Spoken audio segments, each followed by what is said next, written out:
नमस्कार, good morning. मी Rutusha Kadam. 7चा alarm या बुलेटिनमध्ये आपल्या सगळ्यांचं स्वागत आहे.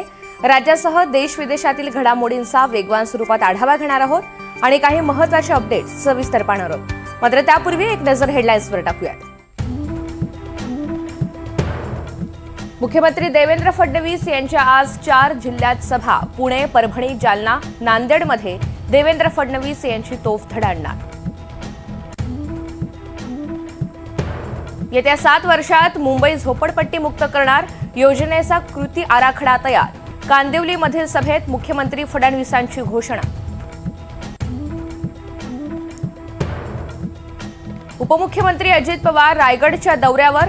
तळा नगरपंचायतीच्या नवीन कार्यालयाच्या भूमिपूजनासह सभेला संबोधित करणार.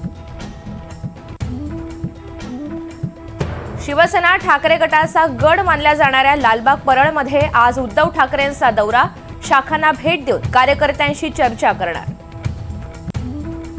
केंद्र आणि राज्यातील सरकार चांगलं काम करतंय, मात्र पुण्यातील त्रिमूर्तीनं कारभार बिघडवला. भाजपच्या आक्रमक भूमिकेनंतर अजित पवार यांचा नरमाईचा सूर. नारायण राणे यांचे राजकारणामधून निवृत्तीचे संकेत. दोन्ही मुलं काम करतायत, आता मला थांबायला पाहिजे, राणेंचं विधान. घरकाम करणाऱ्या महिलाला 1500 रुपये स्वाभिमान निधी, तर पुढील 5 वर्षात 1 लाख मुंबईकरांना परवडणारी हक्काची घरं देणार. ठाकरे बंधूंचा मुंबईकरांना वचननामा. ठाकरेंचा वचननामा नव्हता, वाचूननामा होता. ठाकरे बंधूंच्या वचननाम्यावर देवेंद्र फडणवीस यांची टीका. तर ठाकरेंची युती ही कन्फ्युजन आणि करप्शनची युती आहे, फडणवीसांचा हल्लाबोल. ठाकरे बंधूंच्या वचननाम्याचा राहुल शेवाळे यांच्याकडून पंचनामा. वचननाम्यामध्ये बाळासाहेब ठाकरेंचा अवमान. 2017चा वचननामा कॉपी पेस्ट केल्याचा शेवाळेंचा दावा.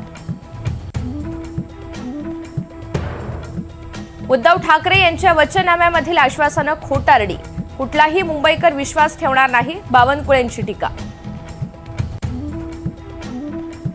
उद्धव ठाकरेंनी 25 वर्षात मुंबईमध्ये 3 लाख कोटींचा घोटाळा केला.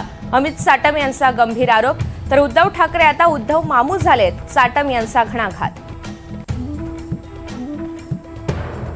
उद्धव ठाकरे विकासावर बोलल्याचं दाखवा.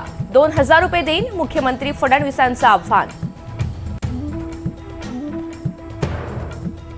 25 वर्षात मुंबईमध्ये शौचालय का नाही, बाबा आणि काकांना विचारा. फडणवीसांचा आदित्य आणि अमित ठाकरेंना टोला. संभाजीनगरमध्ये एनडीटीव्ही मराठी इलेक्शन कार्निव्हलमध्ये 2 कट्टर विरोधक एकत्र. रशीद मामू आणि राजेंद्र जंजाळ यांची गळाभेट.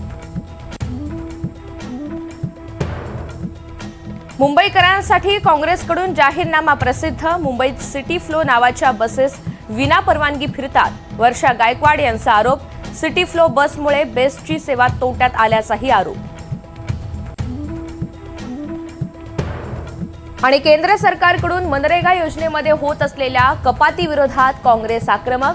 काँग्रेसचं आजपासून देशभरात मनरेगा बचाव आंदोलन.